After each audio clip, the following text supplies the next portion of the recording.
आगे आम भल से माछ को धोई लुण हलदी पकई तापर ताको तेल रे भल से फ्राए करदबा।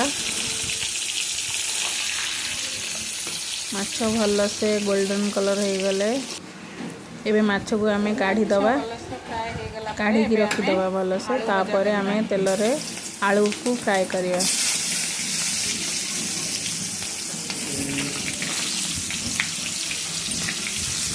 आलू को भल से फ्राए कर साइला परे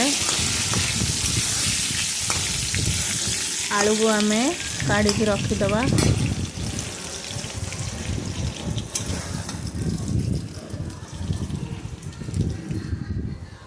एबे आम गरम तेल रे जीरा पकेबा तापर कटा होइथिबा पियाज आम पकईकी भल से फ्राए करदबा।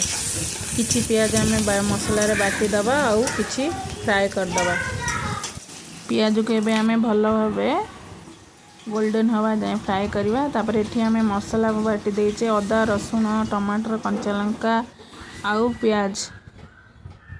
एबे आम पियाज गोल्डन हो गला पर मसला को दे दबा।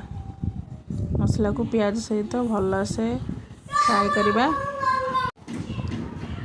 मसला एबे गोल्डन फ्राए हो गले भल से मसला एबे तादरे आम मसला पकेबा हलदी लुण लंका गुंड आउ आपण जहाँ पसंद आपण हिसाब रे मसला पकई पारे। एठी आम फिश मसला पकईचे।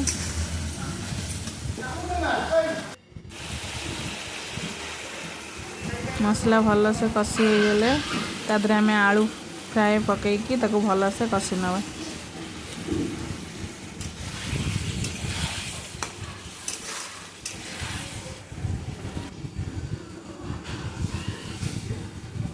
आलू रे आम तापर पानी दे दवा। पानी फुटी गले आम एबे माछ भजा को तादरे पकई दवा।